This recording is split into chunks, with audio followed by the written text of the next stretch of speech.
Bonjour à tous, aujourd'hui je vais vous parler de la signification du gradient en physique. C'est ultra important comme notion. Si vous êtes en classe préparatoire, je vous propose de commencer dès maintenant à parler donc du gradient en physique.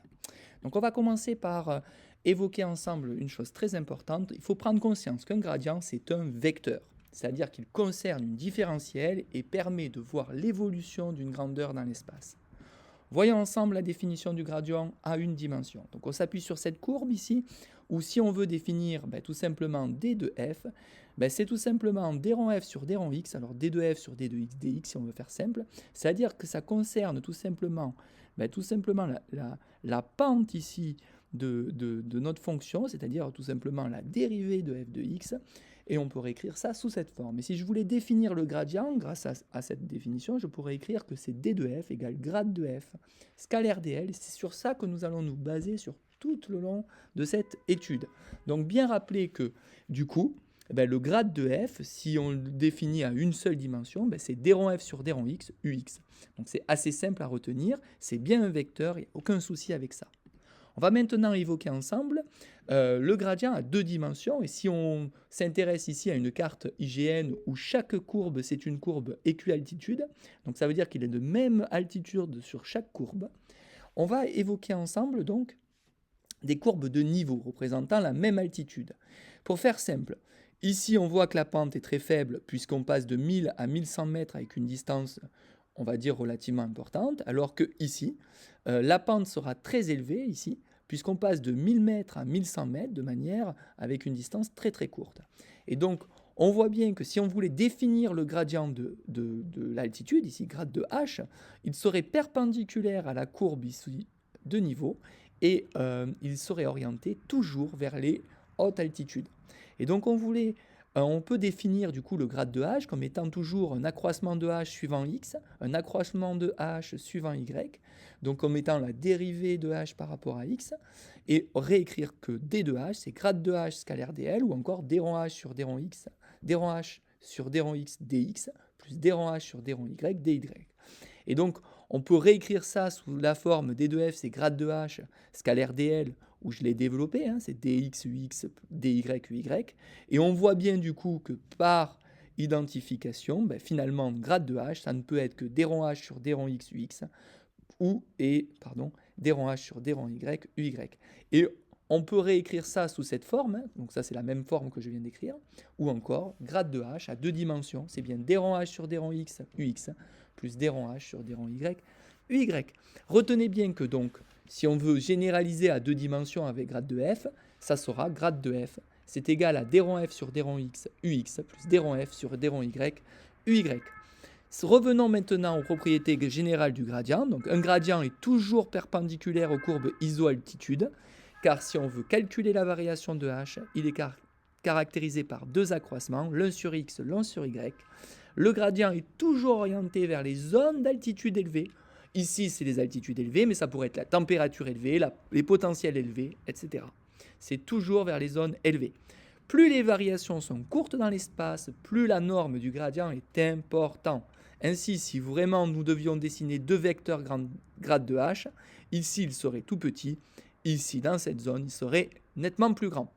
Donc on peut maintenant généraliser évidemment le grade de h à trois dimensions en coordonnées cartésiennes. Il suffirait ici de rajouter plus d rond f sur d rond y, d rond z, uz. Et c'est ce que j'écris. Voilà, ça c'est des choses très importantes qu'on doit savoir parfaitement. Une petite erreur, vous le voyez ici, c'est pas UR, c'est UX. Et voilà, on continue donc le travail maintenant sur définition du gradient à trois dimensions en coordonnées cylindriques cette fois. Donc on reconnaît évidemment le repère cylindrique. On voit bien qu'il y a UR, Uθ, UZ. Si je voulais définir à nouveau le grade de f scalaire dl, là ici il n'y a pas de choix. Le dl, il va falloir faire un petit peu vers UR, c'est-à-dire dr. Ici, il faudrait tourner légèrement et former du r dθ. Et ici, remonter un petit peu, ça ferait du dz. Donc si je devais le réécrire, ça ferait déjà d de f, c'est d rond f sur d rond r dr, avec la même logique, plus d rond f sur d rond θ dθ, plus d rond f sur d rond z dθ, dz.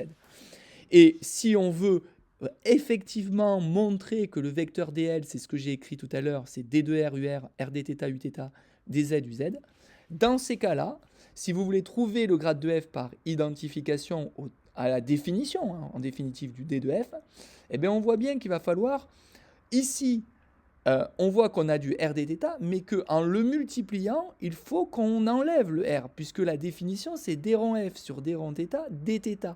Donc on voit bien que d de f sur d de rond r, dr, on l'a bien le terme premier. Par contre, si on laissait ce terme-là sans rajouter le 1 sur r, eh bien dans ces cas-là, on aurait d de f sur dθ, r dθ. Or ici, ce n'est pas la définition. Donc on voit bien que le grade de f, on vient de le trouver à l'instant, c'est bien d rond f sur d rond z uz, et donc on voit bien que le grade de f à 3 dimensions, c'est d rond f sur d rond r ur, plus 1 sur r d rond f sur d rond θ uθ, plus d rond f sur d rond z uz. De telle manière à ce que lorsque l'on multiplie, membre à membre, on retrouve bien ce que nous avions ici. Voilà, donc ça c'est fait. Et on refait la même chose maintenant pour les coordonnées sphériques cette fois. Donc les coordonnées sphériques ici, on voit bien qu'on a uθ comme cela, ur dans le même sens que r. Grand R est ici et il nous sert à tout simplement retrouver les petits éléments de déplacement, dl. Et ici, il est à l'arrière, le UFI. Hein. Donc, et on le voit bien qu'il ne peut être qu'à l'arrière parce qu'on voit que le UFI tourne comme ça. Et donc, ce qui est intéressant ici, c'est que si je voulais définir d de f égale grade de f, scalaire dl, on voit bien qu'on reprend la même définition.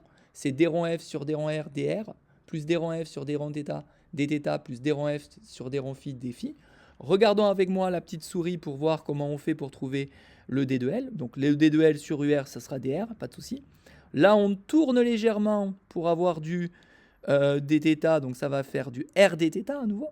Et là, attention ici, c'est un peu plus compliqué. Il faudrait se mettre avec cet angle ici, on repère le sinus θ, c'est le côté opposé, c'est-à-dire grand R sur petit r. Et on voit bien que c'est du, finalement, r sinus θ. Et donc ça va tourner en utilisant ici du r sinus θ. Alors là, il faut corriger, c'est r sinus θ et pas d phi. Hein.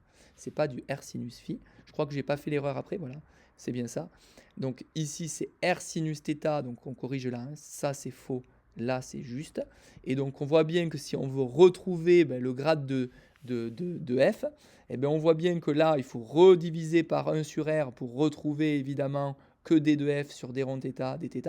Et là, on va diviser par 1 sur r, r sinus θ, pour que ça, membre à membre, ça se simplifie, et qu'on retrouve bien d rond f sur d rond phi, d phi. Et donc, on voit bien que, cette fois, le gradient de f à 3 dimensions en coordonnées sphériques, c'est exactement ce qu'il y a écrit ici, et il n'y a aucune erreur, c'est parfait. Donc voilà, la capsule vidéo est terminée, je vous propose maintenant de tout savoir parfaitement. À bientôt.